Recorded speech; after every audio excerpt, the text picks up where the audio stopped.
In a kingdom bathed in the morning sun, where mist rolled through golden fields like a whispered secret, a humble goose boy named Conrad served the palace.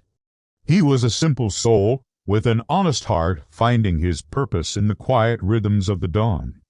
Little did he know, his ordinary life was about to brush against the threads of an extraordinary destiny, in a land rich with wonder and woven with mystery.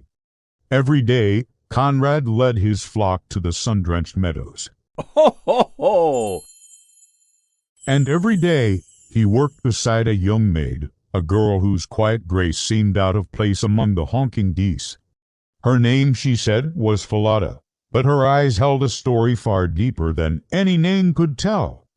As she tended to the geese, she would hum a soft, enchanting tune, and under her care, the birds' feathers seemed to shimmer with an otherworldly light. Ho, ho, ho!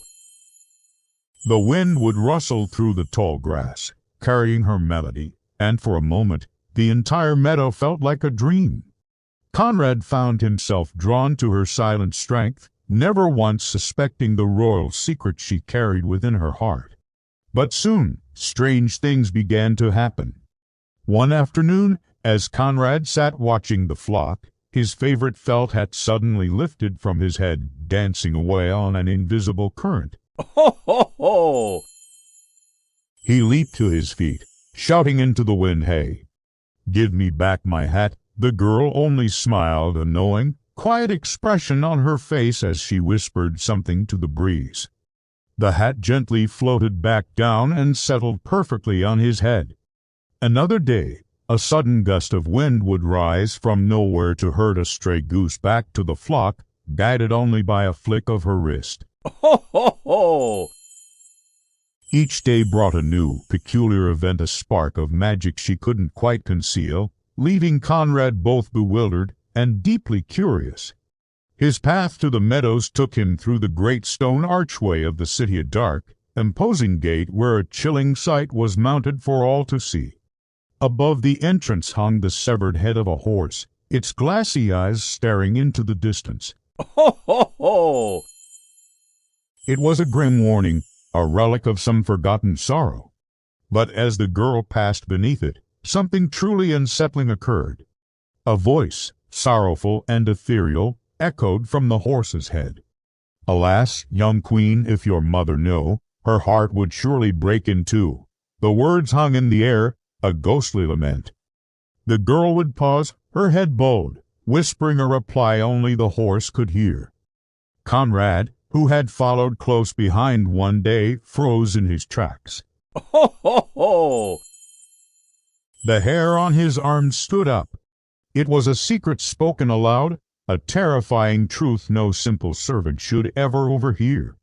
Haunted by what he had witnessed, the whispering wind, the floating hat, and the chilling voice from the horse's head, Conrad knew he could no longer remain silent. His fear was great, but his sense of duty was greater. Gathering all his courage, he sought an audience with the old king. Ho, ho, ho! In the grand throne hall, beneath towering arches and golden chandeliers, Conrad knelt on the cold marble floor. His voice trembled as he spoke. "Your Majesty, the new girl who tends your geese, she is not what she seems. She speaks to the wind as if it were a friend, and the horse's head at the dark gate, it talks to her." The court guards shifted uneasily, but the old king leaned forward. His eyes filled not with disbelief, but with deep, thoughtful consideration. Ho, ho, ho! "A talking horse's head, you say? And magic in the fields?" He stroked his long white beard. "We shall see what truth hides in your words, young man. Tomorrow I will watch them myself, unseen." The next day, true to his word, the king concealed himself behind a thicket overlooking the meadow and the dark gate. He watched as the goose girl, Falada, led her flock. As she passed beneath the stone archway, she looked up at the horse's head and spoke with a heavy heart. Ho, ho, ho! "Falada, Falada, there thou hangest." And the horse's head replied, its voice filled with sorrow, "Alas, alas, if your mother knew, her heart would surely break in two. The king's eyes widened. Later in the fields, he watched as she let down her hair.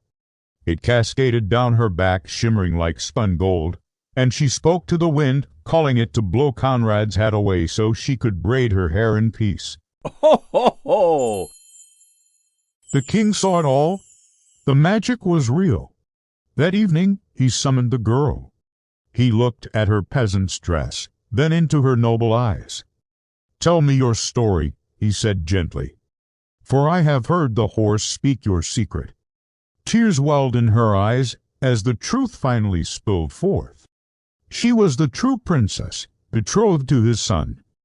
Her wicked lady-in-waiting had stolen her identity, her horse, and her rightful place, forcing her into servitude under a false name. Ho, ho, ho!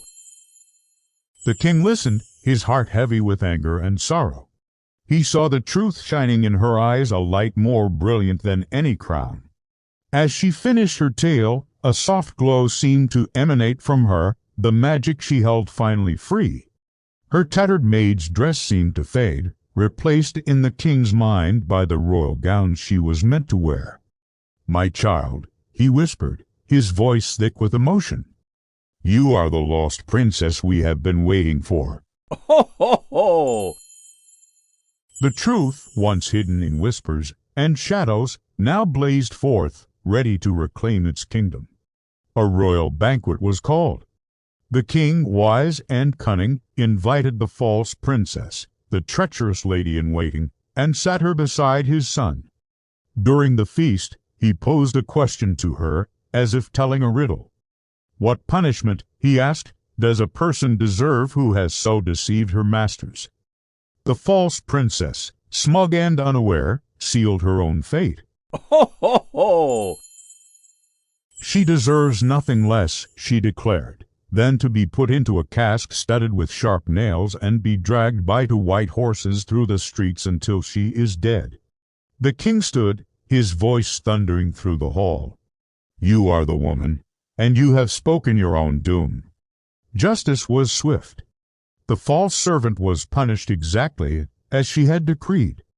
Peace was restored, but not before one more person was recognized. Ho, ho, ho! Conrad, the humble goose boy, was brought before the court and honored for his honesty and courage. The true princess, now restored to her rightful place, smiled warmly at him. "Thank you, Conrad," she said, her voice clear and kind. "You were brave enough to believe in what was right, even when it was hidden." And so, a new dawn broke over the kingdom.